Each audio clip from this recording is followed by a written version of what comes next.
आपण अतुल सुदाम राऊत या दादाच्या स्मृतिदिनानिमित्तानं आपण त्यांच्या चित्ताला सद्गती लाभो याकरता आपण परित्राण पाठ घेतलेला आहे आणि आपण त्यांच्या जीवनाबद्दल आपण प्रवचनाला सुरुवात करत आहोत.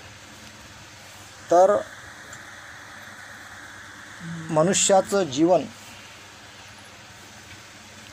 हे फार संघर्षमय दुःखमय जीवन आहे आणि म्हणून भगवंतांनी 2500 वर्ष अगोदर सांगितलेलं आहे का ज्यामध्ये 4 आर्य सत्य महत्त्वपूर्ण आहेत. 4 आर्य सत्य फार महत्त्वपूर्ण आहे. ते 4 आर्य सत्य भगवंतांनी म्हटलेलं आहे.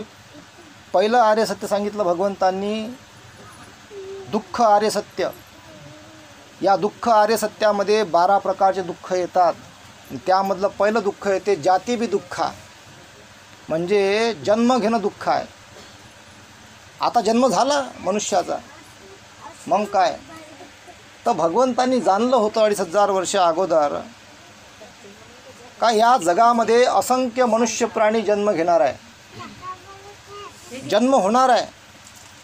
मग त्यांना चांगलं आपलं जीवन कंठित करण्याकरता त्यांचा जीवनाचा प्रवास हा सुखद बनविण्याकरता भगवंतांनी धम्म निर्माण केलेला आहे. धम्म निर्माण केलेला आहे. मग जो मनुष्य त्या धम्माच्या मार्गाने चालतो, प्रवास करतो, त्याचं जीवन हे सुखकर होत असते आणि त्याला जीवन हे सुखानं जगता येते, समाधानानं जगता येते, शांतीनं जगता येते आणि तो आपल्या जीवनाच्या शेवटच्या क्षणापर्यंत चांगल्या प्रकारे जीवन कंठित करून तो निघून जातो. हा जीवनाचा प्रवास आहे.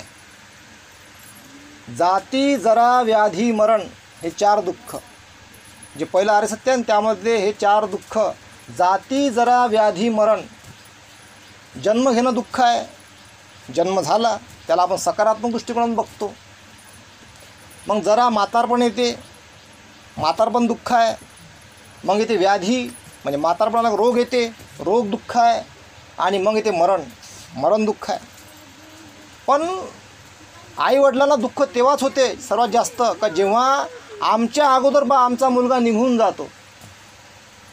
मग मुलगा असेल मुलगी असेल का आमच्या अगोदर कोणी जर निघून गेलं, जे जन्माला आलेले आहेत, तर आईवडिलांना दुःख होत असते, भयंकर दुःख होते. मित्रांना दुःख होते, नातेवाईकांना दुःख होते, शेजाऱ्यांना दुःख होते. तर हे दुःख होते. कारण दुःख का होते? कारण जन्म घेणंच दुःख आहे. आसक्ती दडलेली आहे, आसक्ती लागलेली असते आणि म्हणून त्या आसक्तीमुळे दुःख होते. आणि हे दुःख दूर करण्याकरता भगवंतांनी धम्म निर्माण केलेला आहे.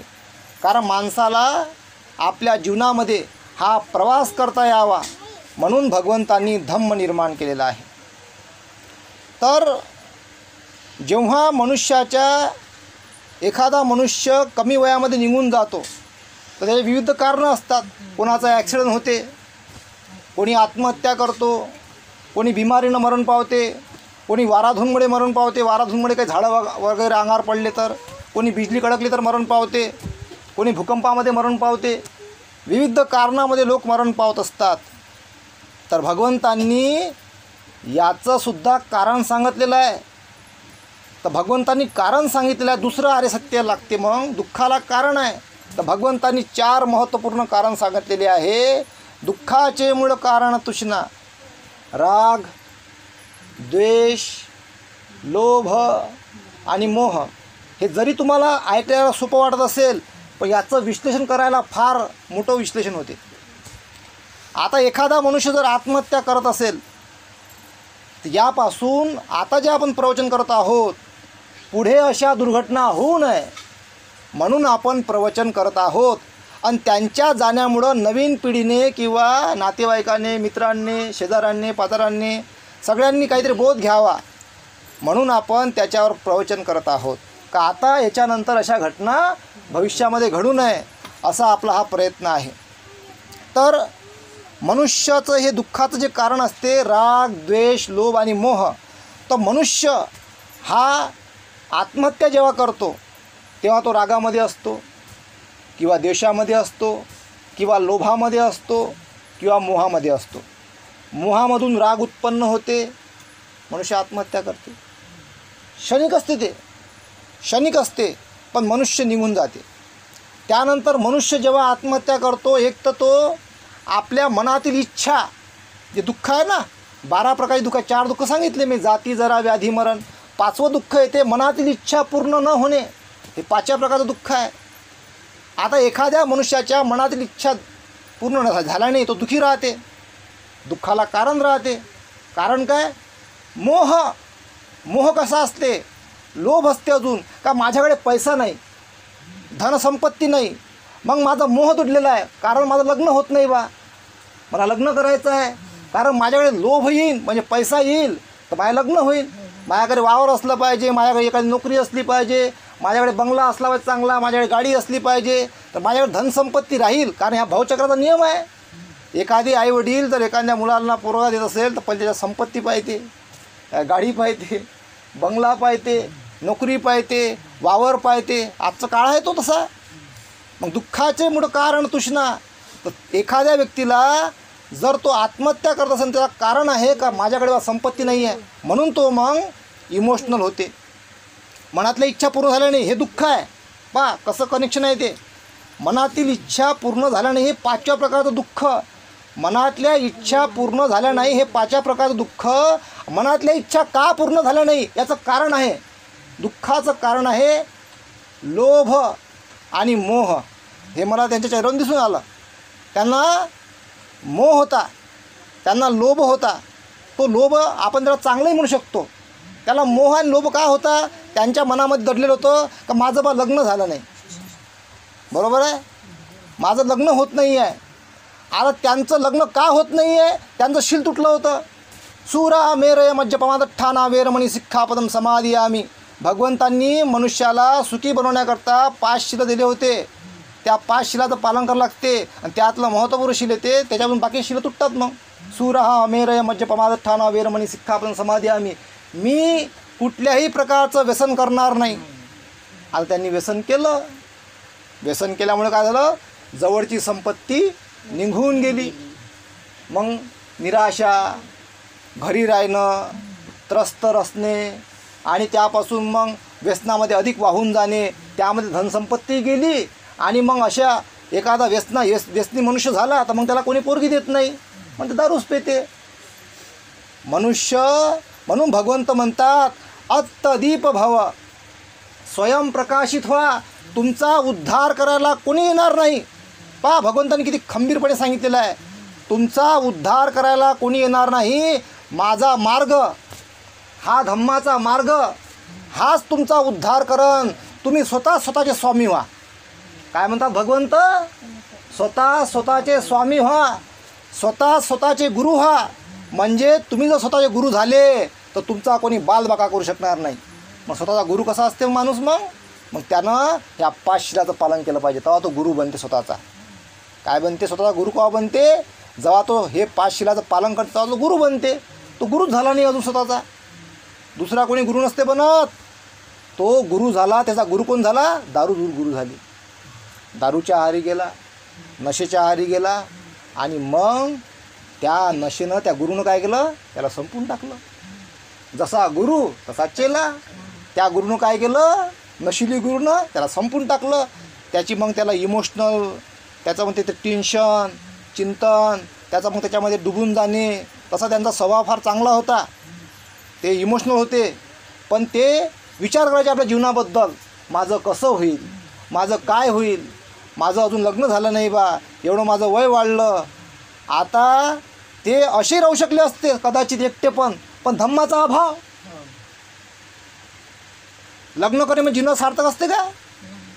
लग्न करणे हा जीवनाचा एक प्रवास आहे. झालं तर झालं, नाही तर नाही झालं. टेन्शन घ्यायचं नाही. मग हे टेन्शन नाही आलं पाहिजे, म्हणून धम्म आहे. काय म्हणून? म्हणून धम्म आहे. ज्याच्यापाशी धम्म तोच या जगात सुखाने प्रवास करते, तोच या सर्वांशी लढते. जेवढा चांगला माणूस असते त्याला तेवढा त्रास होते, कारण मारसेना काम करते. मारसेना माहिती आहे? मारसेना हे समाजामध्ये असते, विविध स्वरूपामध्ये असते. मारसेना समाजामध्ये असते, विविध स्वरूपामध्ये असते. ते टोचून बोलत असतात, बापा लग्न नाही करत काय, एवढं वय वाढलं, टोचून बोलतात. का रे कामाला जात नाही, ऐदिस राहतं. ही मारसेना सहन झाली पाहिजे. जर तुम्ही आपल्या जीवनात प्रवास करून राहिले तर तुम्हाला मारसेना सहन झाली पाहिजे. म्हणून धम्म आहे. धम्म हा महासागर आहे. त्यामधलं घोटभर पाणी पित राहावं लागते नेहमी. जसं रोज मनुष्य जेवण करत राहते, असं आहे का आज जेवलं महिनाभर जेवलं नाही, असं आहे काय? म्हणून रोज घोटभर धम्माचं श्रवण करावं लागते. आता लोक दारूच्या दुकानात जातात पण विहारात जात नाही, तिकडं पांढऱ्या जातात पण एखाद्या धम्मावान माणसावर बसत नाही. कारण धम्म ऐकणं हा फार त्याच्यात बल लागते. वाईट गोष्टी माणूस लवकर आवडते, वाईटाकडे लवकर वळते माणूस, नशेकडे लवकर वळते, पण चांगल्या गोष्टीकडे लवकर वळत नाही. त्याला चांगले माणसं आवडत नाही, चांगल्या माणसात बसत नाही, चांगल्या माणसात तो बोलत नाही. आणि मग तो काय करते की संगत गुण ते वाईट बनत जाते. वाईट लोकांशी बसणे, दारुड्यांशी बसणे, बदमाश लोकांशी बसणे, आणि यांच्यासोबत बसू मग माणूस आपले विचार मग तसे दूषित करून बसतो. आणि मग जेव्हा त्याच्या शरीरामध्ये सगळे दूषित विचार असे भनसतात, मग मनुष्य हा वाईट मार्गाकडे वळतो. मग वाईट मार्गाकडे वळला का मग तो नशेच्या आहारी जातो, नशामध्ये डुबतो. आणि मग असा वाहत पहिले त्याचे अकुशल कर्म एवढीशे असतात, ते अकुशल कर्म असे वाढतात. त्याचं रूपांतरित होते मग रागामध्ये, आणि रागामध्ये रूपांतरित झालं का मनुष्य मग आत्महत्या करते. मनुष्य रागात आत्महत्या करते असं आहे का कोणी? आज मी आत्महत्या करतो, मला आनंद होत आहे असं म्हणते कोणी? कधी करते माणूस जेव्हा रागात राहते. या जगाचा इतिहास आहे, ज्यानं आत्महत्या केली तो रागाच्या भरात त्यानं आत्महत्या केलेली आहे. तो कधी आनंदामध्ये आत्महत्या करत नाही, सुखामध्ये आत्महत्या करत नाही, रागामध्ये आत्महत्या करते. का असं होते? कारण राग हे दुःखाचं कारण आहे.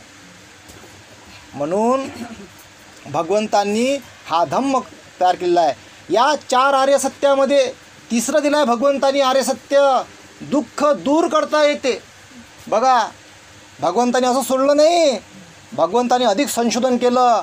अरे ह्या लोकांवर अनुकंपा करावी लागेल, ह्या लोकांवर करुणा करावी लागेल, यांचं दुःख दूर करावं लागेल. तर भगवंतांनी मग आशा दाखवली, आशा का दुःख तुम्हाला दूर करता येते. मग दुःख दूर करण्याचा मार्ग म्हणून सांगितलं. 4थं आर्य सत्य सांगितलं भगवंतांनी, दुःख दूर करण्याचा. इकडे सरका मा, या दुःख दूर करण्याचा, भगवंतांनी दुःख दूर करण्याचा मार्ग सांगितलेला आहे. दुःख दूर करण्याचा भगवंतांनी मार्ग सांगितला.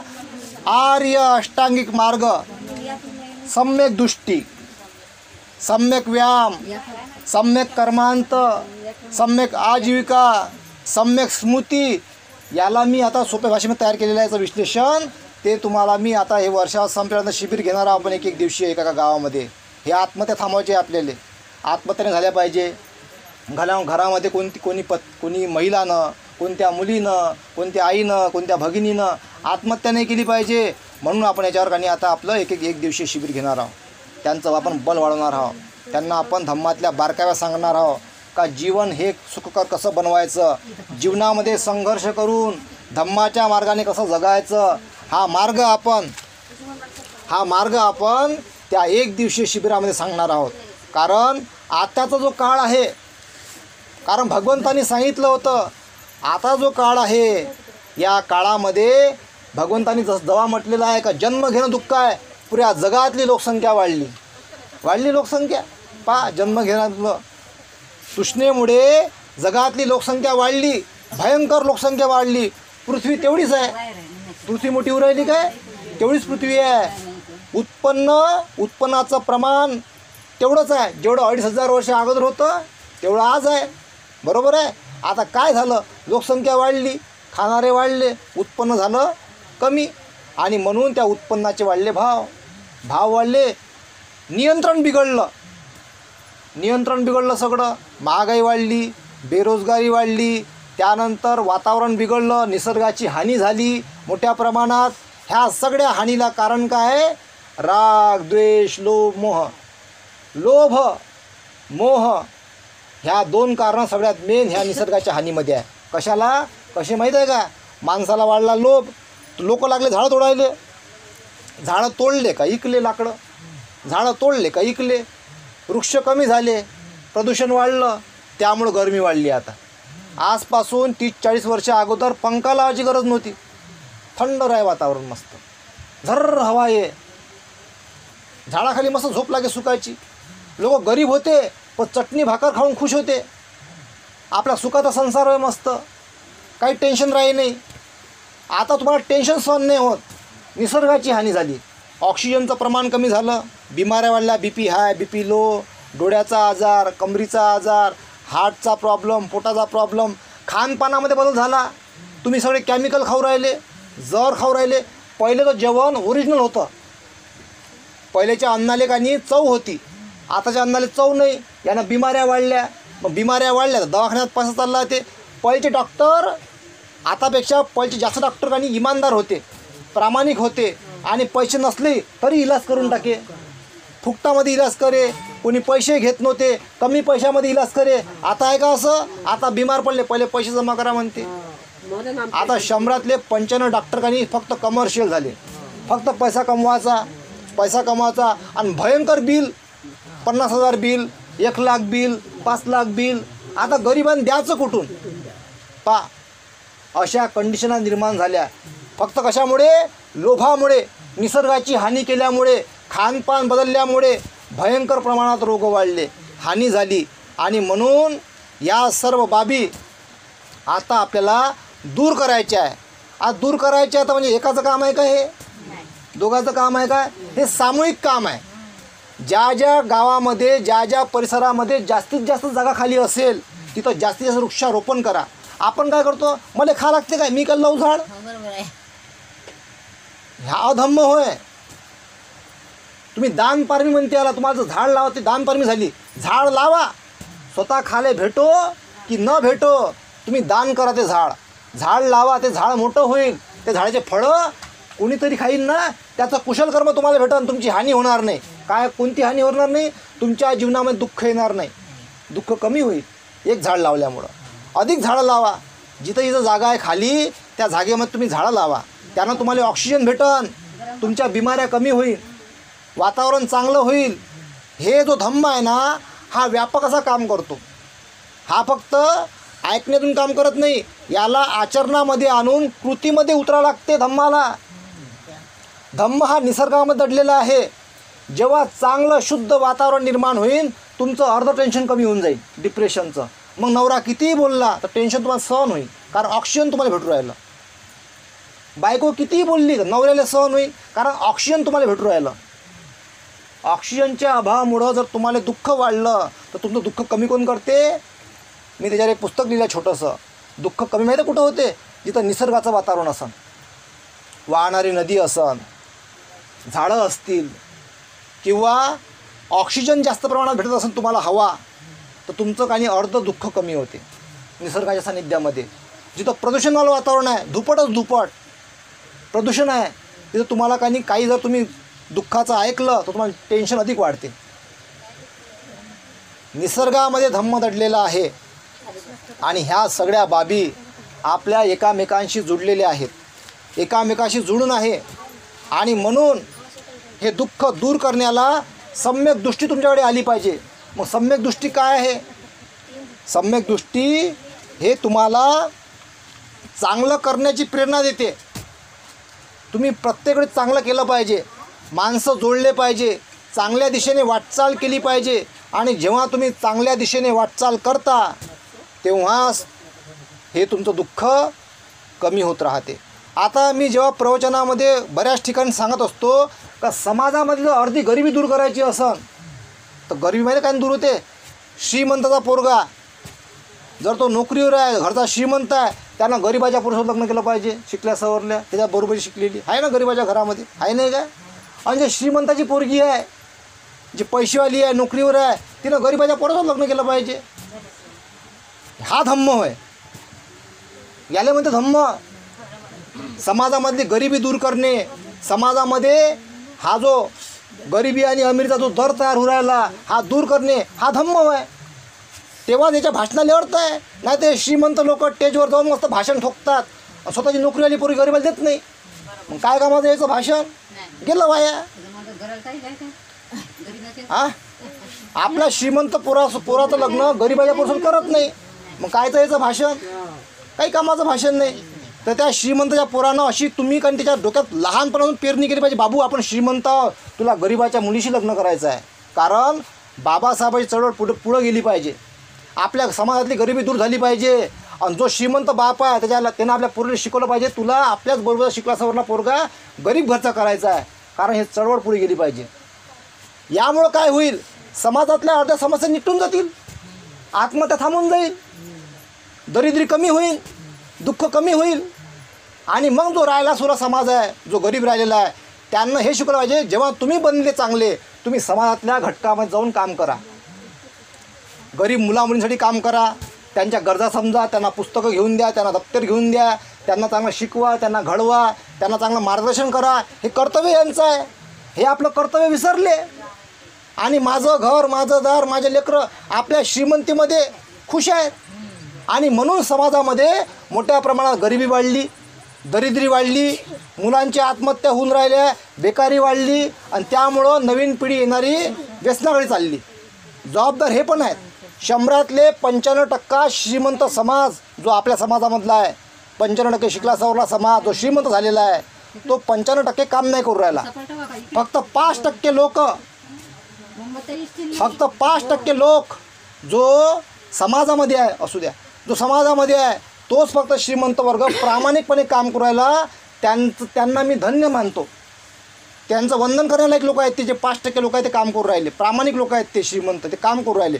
पण 95% लोक अजूनही बसलेले आहेत, खालीपिली बसलेले आहेत. जर हे 95% लोक कामाला लागले ना तर आत्महत्या थांबून जातील, समाजातली गरिबी दूर होईल. 10-15 वर्षामध्येच लवकरात लवकर. इतकं महान त्यांच्यापाशी विद्वत्ता आहे, पैसा आहे, धनसंपत्ती आहे, त्यांना आपल्या गरीब लोकांना काम दिलं पाहिजे, रोजगार निर्माण केला पाहिजे, समाजातली बेकारी दूर केली पाहिजे, मुलांना मार्गदर्शन केलं पाहिजे, समाजामध्ये काय काय गरजा आहे त्या गरजा पूर्ण केल्या पाहिजे आणि त्यांना मोटिवेशनल स्पीच केलं पाहिजे जे जे त्यांच्यापाशी आहे. आणि त्यांना योग्य ते न्याय दिला पाहिजे, आहे ना यांच्यापाशी. हे बाबासाहेबांच्या भरोशावर मोठे झाले आणि बाबासाहेबाचं कार्य विसरले. मग धम्म काय सांगतात ते? फक्त घरूनच घरी मले पहा ना फुलं वा, घरामध्ये भगवंताच्या मूर्तीला फुलं व्हायचे झालं, पाया लागायच्या, एवढंच आहे का फक्त धम्म? धम्म काय म्हणते? धम्म म्हणते तू आता समाजामध्ये जा आणि काम कर. बाबासाहेब काय म्हणते? तू समाजामध्ये जा आणि काम कर. तुझ्या गरजा पूर्ण झालेल्या आहे, तू आता मोठा झालेला आहेस, तुझं नैतिक कर्तव्य आहे का तू समाजातल्या गरिबाच्या मुलांना, गरिबाच्या मुलींना शिकव, त्यांना घडव, त्यांना मदत कर, कमाईतला 20 भाग त्यांच्यावर खर्च कर, जेणेकरून समाजातली बेकारी दूर झाली पाहिजे. आणि बाबासाहेबांनी जो रथ हा इथपर्यंत आणलेला आहे, हा रथ आपण सर्व मिळून पुढे घेऊन गेलो पाहिजे. यासाठी त्यांना तयार कर. मग कोणता रथ आहे बाबासाहेबाचा? बाबासाहेबाचा रथ आहे धम्मकारणाचा, अर्थकारणाचा, समाजकारणाचा आणि राजकारणाचा. पहिले धम्मकारणामध्ये त्यांना पुढं घेऊन जा, मग त्यांना अर्थकारणामध्ये पुढं घेऊन जा सोबत, मग त्यांना समाजकारणामध्ये पुढं घेऊन जा आणि मग जा राजकारणामध्ये. शेवटी पहिले धम्मकारण तर करा. त्या शिक्षणाला धम्माची जोड पाहिजे. हे जे काम नाही करून राहिले, वाया गेले, यांच्या शिक्षणाला धम्माची जोड नाही. म्हणून हे समाजामध्ये 95% लोक काम नाही करू राहिले, फक्त 5%च लोक काम करू राहिले समाजामध्ये, ते लोक धन्य आहेत. म्हणून आपण सर्व त्या 5%मध्ये अजूनही आपण ती टक्केवारी वाढवली पाहिजे आणि आपण एकामेकाला दुरुस्त करून, एकामेकाला प्रगतीच्या मार्गावर घेऊन जाऊन आपण एकामेकाला मदत केली पाहिजे आणि एकामेकाला आपण पुढं नेण्यासाठी प्रेरणा दिली पाहिजे. कोणी जर दुःखी असेल त्याला मोटिवेट करा, त्याला दुरुस्त करा, वारंवार दुरुस्त करा, वारंवार प्रयत्न करा, जेणेकरून त्यांनी आत्महत्या नाही केली पाहिजे, त्याला मोटिवेट करा. सगळे जण बलाढ्य नसतात, काही जण सहन नाही होत. मुलीसो कोणी बोललं, आजकालचे लेकरं मोठे नाजूक झाले, मोठे इमोशनल. मोबाईल नाही घेऊन दिला, केली आत्महत्या. कोणी बोललं, केली आत्महत्या. नवरा बोलला का, केली आत्महत्या. बायको बोलली का, केली आत्महत्या. भाजीला काही दिली तर केली आत्महत्या. किराणा सरला का, केली आत्महत्या. आहे का नाही. नवरा दारूच पेत केली आत्महत्या. बायको ऐकत नाही तर माणसाने केली आत्महत्या. उलीउलीशा गोष्टीवर, उलीउलीशा घटनावर आत्महत्या करणं चालू आहे. तर कारण काय आलं का, सहनशक्ती कमी झाली. काय झाली कमी? सहनशक्ती कमी झाली आहे. तर सहनशक्ती का कमी झाली? धम्माचा अभाव. धम्माच्या अभावामुळं सहनशक्ती कमी झाली. हा जीवनाचा जो प्रवास असतो, प्रवास हा संघर्षाचा प्रवास असतो. या जीवनामध्ये बाबासाहेबांनी म्हटलं आहे, संघर्ष करा, शिका, शिक्षित बना, संघटित व्हा आणि संघर्ष करा. मग आम्ही शिक्षितही बनलो, संघटित झालो काय, हाही प्रश्नच आहे. आणि संघर्ष तर लय दूरची गोष्ट आहे. तर हा जीवनाचा प्रवास आहे. जेव्हा तुम्ही एकटे असता, एकट्याच माणसाले शिकून संघटित होऊन त्याला संघटित करून आपलं पहिले घर संघटित करा आणि घराला संघटित करून तुम्हाला संघर्ष करावा लागतो. कोणी जर येत नाही सोबत, एकट्यानं संघर्ष करा, कारण तुम्हाला सगळ्यांशी लढावं लागतो. भगवान बुद्धांनी एकट्याने सुरुवात केली नाही एकट्याने सुरुवात, सगळे त्यांच्या खिलाफमध्ये एकटेच निघाले आणि तेच पुऱ्या जगाचा दुःखाला दूर करण्याचा मार्ग त्यांनी शोधून काढला, धम्म तयार केला. बाबासाहेबांनी, सम्राट अशोकांनी एकट्याने सुरुवात केली.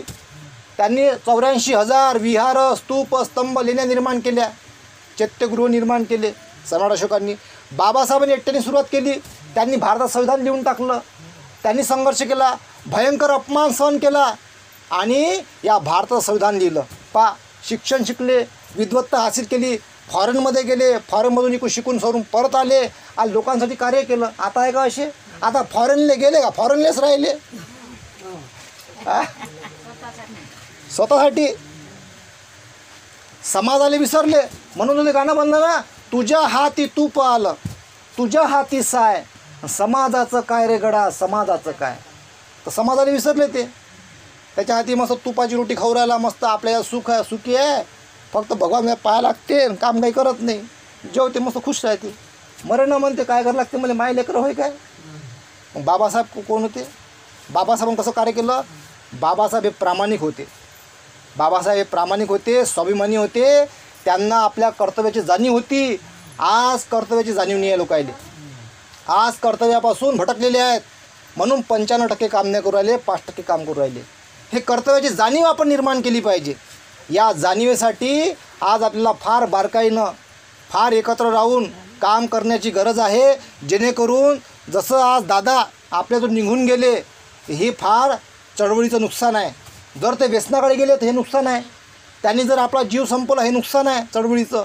आणि म्हणून हे नुकसान नाही झालं पाहिजे. म्हणून आपल्या येणाऱ्या पिढीला या जगण्यासाठी संघर्ष करून त्याला शिकवावं लागन धम्माच्या मार्गानं. हा धम्म जोपर्यंत आपल्याकडे येत नाही तोपर्यंत आपण आपल्या जीवनामध्ये संघर्ष करू शकत नाही. म्हणून या संघर्ष करण्यासाठी हा धम्माचा जो आर्य अष्टांगिक मार्ग आहे, सम्यक दृष्टी, सम्यक व्यायाम, सम्यक कर्म, सम्यक आजीविका, सम्यक स्मृती, सम्यक समाधी, ह्या सगळ्या ज्या सम्यक बाबी आहेत ह्या तुम्हाला समजून घ्यावं लागेल. जोपर्यंत ह्या समजत नाही तोपर्यंत आपण आपल्या जीवनामध्ये संघर्ष करू शकत नाही.